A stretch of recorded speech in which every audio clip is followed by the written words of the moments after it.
के बस्ती जाते हैं तो इंसान हमें क्यों भगा देते हैं अपने फल से, मतलब अपने पैरों के फल से।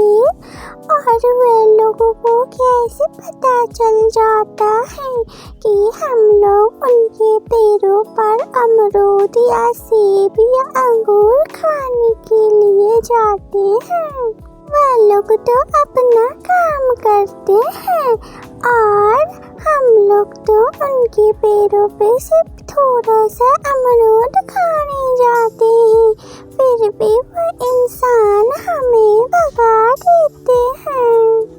पुन्नू बेटी, वो लोग ऐसा ही करते हैं। और मम्मा, अगर वो लोग अपने अमरूद नहीं खाने देते हैं तो वे लोग खुद भी तो नहीं खाते हैं, हमें भी नहीं खाने देते हैं। हम लोग तो अमरूद खाकर भी छोड़ देते हैं पेड़ों में और वो लोग उसे भी काट कर खा लेते हैं। अब हम जाते हैं तो वो हमें पका भी देते हैं। मम्मा मम्मा मम्मा, वो लोग ऐसा क्यों करते हैं? अब किसी के घर जाते हैं तो वो लोग हमें दाना भी देते हैं। पुन्नू बेटा, सब इंसान एक जैसा नहीं होते हैं। मुझे तो इतनी खांसी हो रही है। मेरी मम्मी पापा तो मुझे से प्यार नहीं करते हैं और चुलबुली की मम्मी पुन्नू से इतना प्यार करते हैं। मेरी खांसी तो छूट ही नहीं रही है। मेरी तबीयत कुछ ज़्यादा खराब हो गई है। मुझे चुलबुली से बात करना चाहिए। चुलबुली आंटी बहुत अच्छी है, मेरी कुछ ना कुछ तो मदद कर ही देंगी, लेकिन मैं उनसे माफ़ी कैसे मांगूं? मुझे तो बहुत ज़्यादा डर लग रहा है, कहीं मेरे मम्मी पापा मुझे घर से न निकाल दे। मैं ऐसे ही खांसी करता रहूँगा। मैं अपनी मम्मा के पास जाता हूँ, वो जानेगी तो बहुत ही ज़्यादा गुस्सा करेगी। अच्छा, मैं फटाफट से जाता हूँ।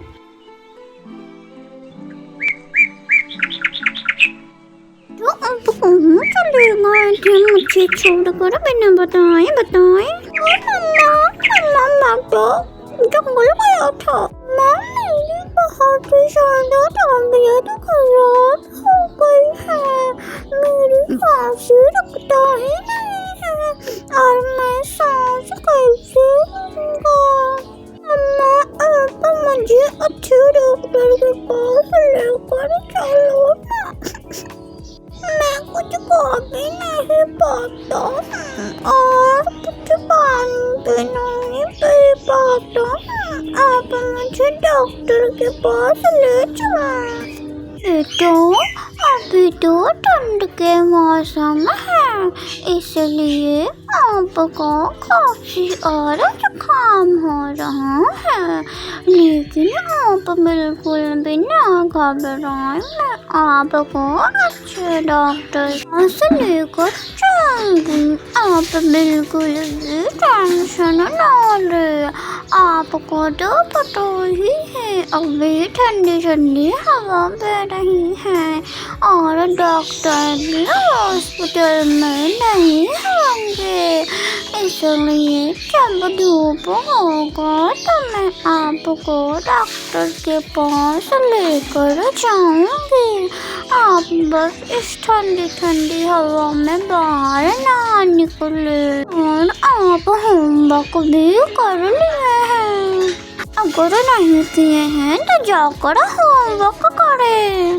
मुझे लगता है चुलबुली चिड़िया को घासी के बारे में, आयुर्वेद के बारे में कुछ पता हो। मैं आती हूँ उससे पूछकर। तब तक आप घोंसले में आराम करें। मैं कुछ आयुर्वेद जान कर आती हूँ, तो मैं आपको खिला दूँगी। इससे आपकी खांसी को आराम मिलेगा। अब मैं चलती हूँ। थोड़ी देर के बाद कलवी चुलबुली चिड़िया के घर पहुँच जाती। आप हमारे घर बताएं, कोई बात है क्या? क्या हुआ? आप बहुत परेशान लग रहे हैं, बताएं। कुछ दिनों से मेरे बेटे को बहुत ही ज्यादा खांसी हो रही है और वो इस हवा में घूमता रहता है। आप मुझे कोई नुस्खा तो बताएं। अभी मैं उसे डॉक्टर के पास भी नहीं लेकर जा सकती हूँ। बहुत दूर से मैं आपके पास आई हूँ। आप कोई नुस्खा ही बता दो जिससे उसको कोई काम आ जाए और मेरा बेटा कुछ ठीक हो जाए। बाकी मैं उसे डॉक्टर के पास लेकर जाऊंगी। मैं जिस डॉक्टर के पास उसे लेकर जाती हूँ वो डॉक्टर अभी कहीं और गया है। उसे आने में कुछ दिन तो लग ही जाएंगे। मेरा बेटा कुछ खा भी नहीं पाता है और ना ही कुछ पी पाता है। उसे बहुत ही ज्यादा खांसी हो रही है और तो और रात में सो भी नहीं पाता है। आप बहुत अच्छा हुई जो आप मेरे पास आ गई। अब मैं आपको जो बताने जा रही हूँ उसे आप बिल्कुल ध्यान से सुने। उसके बाद आप अपने बेटे को यह नुस्खा ट्राई करने बोलिएगा।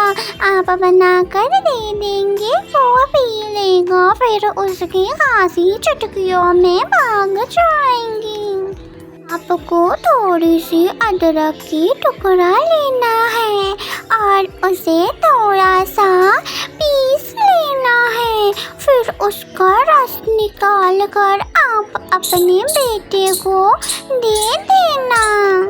देखना जादू, आपके बेटे तुरंत ठीक हो जाएंगे। और इस अदरक को लेने के लिए आपको इंसानों की बस्ती जानी पड़ेगी। हाँ, मैं कहीं भी चली जाऊंगी अपने बेटे के लिए। आपका बहुत बहुत शुक्रिया। आपके साथ मैं इतना गलत करती हूँ फिर भी आप मेरी मदद करते हैं और मैं इंसान की बस्ती में चली जाऊंगी। शुक्रिया आपको ये बताने के लिए। मेरा बेटा ठीक हो जाए बस, मुझे और कुछ भी नहीं चाहिए। मैं इंसानों की बस्ती क्या, मैं अपने बेटे के लिए कहीं भी जा सकती हूँ। कोई भी तूफान पार कर सकती हूँ, कोई भी कश्ती में जा सकती हूँ। बस जल्द से जल्द मेरा बेटा बिल्कुल ठीक हो जाए। जैसे पहले था वो वैसे ही पहले की तरह वो हो जाए। और आपका बहुत बहुत शुक्रिया मुझे ये बताने के लिए। अब मैं चलती हूँ। माँ, आप कलवी आंटी की मदद क्यों करती हैं? आपको तो पता है वो कितनी बुरी है, हमें कितना परेशान करती है और उसका बेटा तो मेरे साथ बहुत नाटक करता है, मुझे बहुत मारता। मम्मा, आप उसे क्यों बताएं? आप मुझे बताएं। उसका बेटा बहुत बुरा है, मेरे साथ हमेशा मजाक करता रहता है। कलवी बहुत दूर आने के बाद इंसानों के बस्ती में आ जाती है और अदरक लेकर चली। कलवी अदरक लेकर आ जाती है और अपने बेटे को खिला देती है। फिर उसका बेटा बिल्कुल स्वस्थ हो जाता है और फिर कहने लगता है, मम्मा मम्मा मम्मा, चुलबुली आंटी कितनी अच्छी है ना।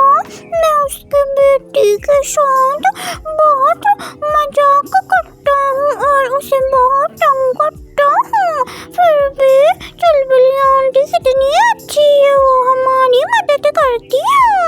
हाँ बेटा, तुम सही कह रहे हो, चुलबुल बहुत ही अच्छी है, वो मेरी मदद की है, इसलिए तुम आज ठीक आ गए हो। वो अगर नहीं बताती तो मुझे तो पता ही नहीं चलता, और देखो डॉक्टर तो अभी तक नहीं आए हैं। बहुत ही ज्यादा अच्छी है, मुझे उसका जितना शुक्रिया करूँगी कम है बेटे। सुनो बेटा, हमें हमेशा दूसरों की मदद करनी चाहिए।